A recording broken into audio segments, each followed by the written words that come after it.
CSB IAS అకాడమీలో civil services coaching కి కొత్త బ్యాచ్ సెప్టెంబర్ 25 నుంచి స్టార్ట్ అవుతుంది. ఇది ప్రిలిమ్స్ మెయిన్స్ మొత్తం సిలబస్ కవర్ చేస్తుంది. ఈ బ్యాచ్ డ్యూరేషన్ 10 months ఉంటుంది. సెప్టెంబర్ 25 నుంచి స్టార్ట్ అయ్యే ఈ బ్యాచ్ దాదాపు జూన్ జూలై వరకు ఈ బ్యాచ్ కొనసాగుతుంది. ఇది అందరు విద్యార్థులు ఎవరైతే సీరియస్ గా 2025 అటెంప్ట్ కోసం ప్రయత్నిస్తారో వాళ్ళ కోసం ఇది ఎర్లీ బ్యాచ్ అని చెప్పవచ్చు.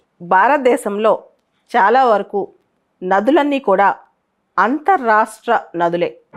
అంటే నదులు తెలియదు కదా, మన దేశంలో రాష్ట్రాల విభజన ఎలా జరిగిందో ఒక చోట పుడుతుంటాయి, ఇంకో చోట ప్రవహిస్తుంటాయి, ఇంకో చోట ఇంకో రాష్ట్రానికి వెళ్ళి అక్కడ దగ్గరలో ఉన్న సముద్రంలో కలుస్తుంటుంది.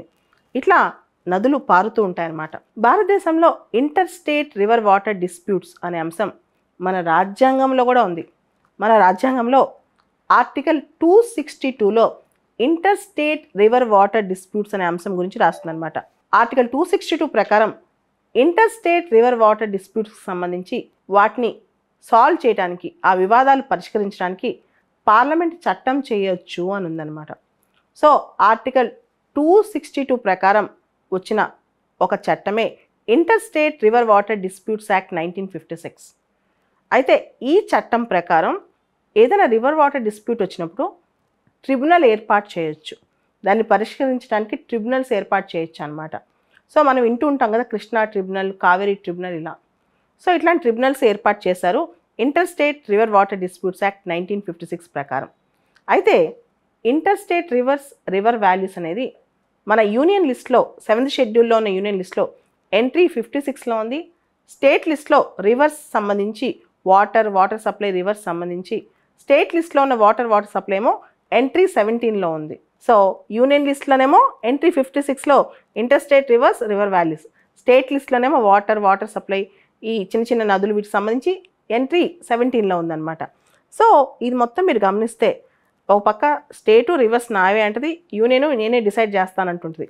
సో ఇవన్నీ పక్కన పెడితే భారతదేశంలో చాలా నదీ జలాల వివాదాలు ఉన్నాయి. ఇప్పటికి కూడా చాలా విషయాల్లో వివాదాలు అవుతాయి. మొన్న Mahadayi river water dispute Goa, Karnataka, Maharashtra మధ్య Mahadayi river water. Goa CM అయితే మాకు అన్యాయం జరుగుతుందని గట్టిగానే చెప్తున్నారనమాట. సో ఒకసారి చూస్తే కనుక భారతదేశంలో ఇంపార్టెంట్ రివర్ వాటర్ డిస్ప్యూట్స్ గమనిద్దాం. ఉదాహరణకి నర్మదా నది మనకు తెలుసు, మధ్యప్రదేశ్, గుజరాత్, మహారాష్ట్ర, రాజస్థాన్ వీళ్ళ మధ్య చాలా రాష్ట్రాల్లో దీనికి సంబంధించి గొడవలు అవుతున్నాయి. మధ్యప్రదేశ్, గుజరాత్, మహారాష్ట్ర, రాజస్థాన్. కృష్ణా రివర్ వాటర్ సంబంధించి మహారాష్ట్ర, ఆంధ్రప్రదేశ్, తెలంగాణ, కర్ణాటక. ఇంకా తెలంగాణ, ఆంధ్ర మధ్య ఇంకా పూర్తి స్థాయిలో బగ్గుమానట్లేదు, కానీ భవిష్యత్తులో అదే అవకాశం కనిపిస్తోంది.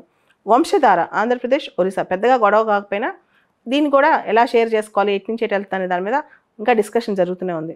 గోదావరి మహారాష్ట్ర, ఆంధ్రప్రదేశ్, కర్ణాటక, మధ్యప్రదేశ్, ఒరిస్సా అన్నమాట. తర్వాత మహానది ఛత్తీస్గఢ్, ఒడిస్సా. అలానే పెరియార్ నది తమిళనాడు, కేరళ.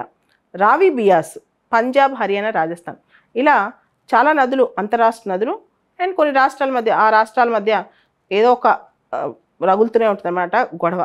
అయితే ప్రస్తుతం ఇదంతా దేనికి సంబంధించి? కావేరీ నదీ జలాల వివాదం. సో మనం చూస్తే కావేరీ గమనిస్తే కనుక తమిళనాడు, కర్ణాటక, కేరళ, పుదుచ్చేరి ఇవి 4 మెయిన్ స్టేట్స్. ముఖ్యంగా తమిళనాడు, కర్ణాటక పచ్చగడ్డి వేస్తే బగ్గుమంటుంది కావేరీ నది జలాల వివాదంపై. ఇప్పుడే కాదు, 2016 సివిల్స్ మెయిన్స్లో కూడా సివిల్స్ మెయిన్స్లో ఎస్ఏ క్వశ్చన్ కూడా వచ్చింది inter state river water disputes గురించి. అప్పుడు కూడా అంతే కొట్టుకున్నారు లిటరల్గా. ఇప్పుడు కూడా మోర్ అబౌట్ పొలిటీషియన్స్ కూడా ఈ కావేరీ నది జలాల వివాదంలో ఎంటర్ అయ్యారు. అసలు ఈ వివాదం ఏంటి, ఈ గొడవ ఏంటి, ఎందుకు అంత గొడవ అవుతోంది అంటే దీని మీద తమిళనాడు వాళ్ళు కర్ణాటక మీద, కర్ణాటక వాళ్ళు తమిళనాడు మీద వేస్తున్నారనమాట. అసలు ఈ కథ ఏంటో ఒకసారి స్థూలంగా చూద్దాం. అంటే పూర్తిగా మనం డేటా టు డేటా మనకు అవసరం లేదు, కానీ స్థూలంగా చూద్దాం. ఈ కావేరీ నదీ జలాల వివాదం బ్రిటిష్ వాళ్ళ టైం నుంచి ఉంది.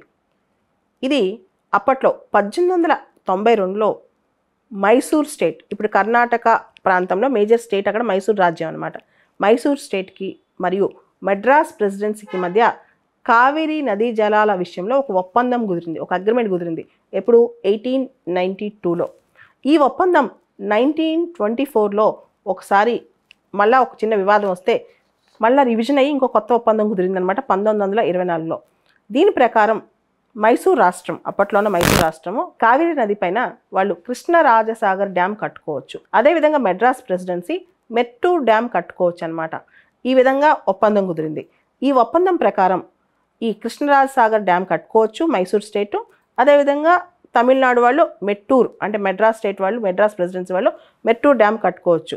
అయితే ఇక్కడ 44.8 వేల మిలియన్ క్యూబిక్ల అడుగుల నీటిని నిల్వ చేసే విధంగా ఈ డ్యాముని, ఈ కృష్ణరాజ సాగర్ డ్యామ్ని కట్టుకోవచ్చు అని ఒప్పందంలో ఉంది.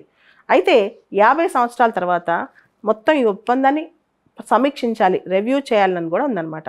అంటే 1924లో కృష్ణరాజసాగర్ డ్యాము, మెట్టూర్ డ్యామ్ సంబంధించి ఒప్పందం కుదిరింది. కృష్ణరాజసాగర్ డ్యామ్లో ఎంత నీటిని నిల్వ ఉంచుకోవచ్చో కూడా చెప్పుకున్నారు. అయితే ఇది 50 years తర్వాత రివ్యూ చేయాలి, 50 సంవత్సరాల తర్వాత రివ్యూ చేయాలనుకున్నారు అనమాట. సో 1924 తర్వాత మళ్ళీ దీని రివ్యూ అనేది 1974లో జరిగిందనమాట. సో ఈ రివ్యూ సందర్భంగా చాలా అంశాలు తీసుకొచ్చారు.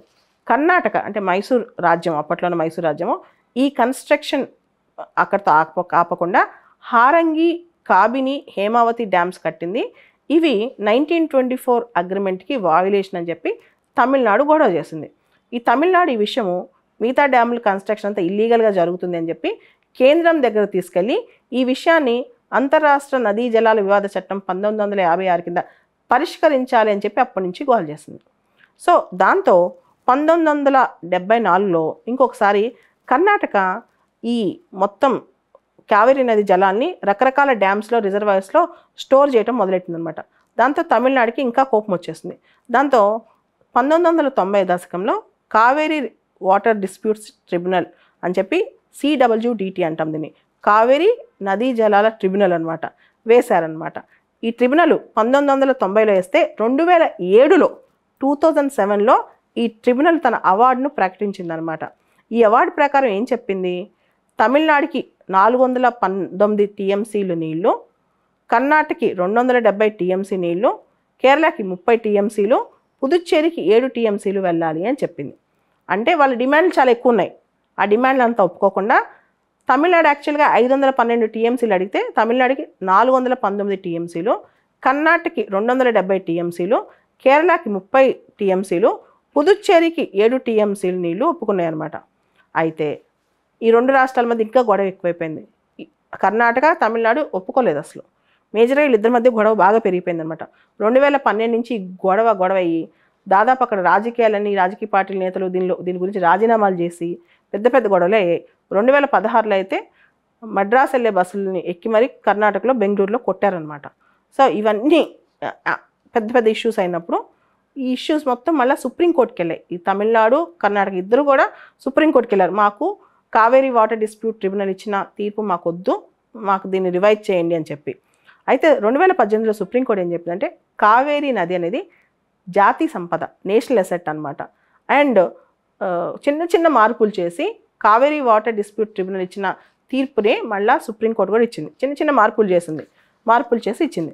అయితే ప్రస్తుతం ఏం గొడవ మళ్ళా ఈ మధ్య కాలంలో లాస్ట్ 3-4 రోజుల నుంచి, వారం 10 రోజుల నుంచి ఎందుకు ఇంత రాగడా, ఏం జరుగుతోంది? కర్ణాటకలో రైతులు, తమిళనాడులో రైతులు మాకు అన్యాయం జరిగిందని చెప్పి రోడ్ల మీదకి వచ్చి ధర్నాలు నిర్వహిస్తున్నారు. బెంగళూరులో బంద్ కూడా జరిగింది గత వారంలో. అసలు ఇప్పుడు ఏం జరుగుతోంది? యాక్చువల్గా ఈ సంవత్సరం వర్షాపాతం సరిగ్గా లేదు, వాటర్ స్కేర్సిటీ ఉంది. నదీ జలాల్లో కూడా అనుకున్నంత వాటర్ లేదనమాట కావేరీలో. అయితే కర్ణాటక ఏం చేయాలంటే తమిళనాడుకు 15 రోజుల పాటు రోజుకి 10,000 క్యూసెక్కుల నీటిని విడుదల చేయాలి. రోజుకి 10,000 క్యూసెక్కుల నీటిని విడుదల చేయాలి. అయితే కర్ణాటక మీకు తెలుసు, కావేరీ నది కర్ణాటకలో పుడుతుంది, కొడగు ప్రాంతంలో. కర్ణాటక ఏం చేస్తుందంటే 10,000 క్యూసెక్కుల నీళ్ళు మేము రిలీజ్ చేయలేను, దగ్గర అంత లేవు, 8,000 క్యూసెక్లే రిలీజ్ చేస్తాను 15 రోజుల పాటు అని చెప్పింది. దాంతో ఇవి మాకు సరిపోవు, మాకు పంటలకు నష్టం జరుగుద్ది అని చెప్పి తమిళనాడు వాళ్ళు గొడవ పెట్టుకుంటున్నారు.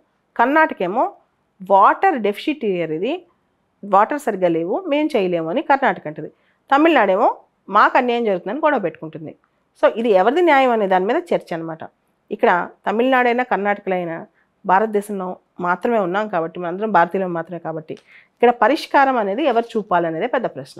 CSBIAS అకాడమీలో సివిల్ సర్వీసెస్ కోచింగ్ కి కొత్త బ్యాచ్ సెప్టెంబర్ 25 నుంచి స్టార్ట్ అవుతుంది. ఇది ప్రిలిమ్స్, మెయిన్స్ మొత్తం సిలబస్ కవర్ చేస్తుంది. ఈ బ్యాచ్ డ్యూరేషన్ 10 months ఉంటుంది. సెప్టెంబర్ 25 నుంచి స్టార్ట్ అయ్యే ఈ బ్యాచ్ దాదాపు జూన్, జూలై వరకు ఈ బ్యాచ్ కొనసాగుతుంది. ఇది అందరి విద్యార్థులు ఎవరైతే సీరియస్ గా 2025 అటెంప్ట్ కోసం ప్రయత్నిస్తారో వాళ్ళ కోసం ఇది ఎర్లీ బ్యాచ్ అని చెప్పవచ్చు.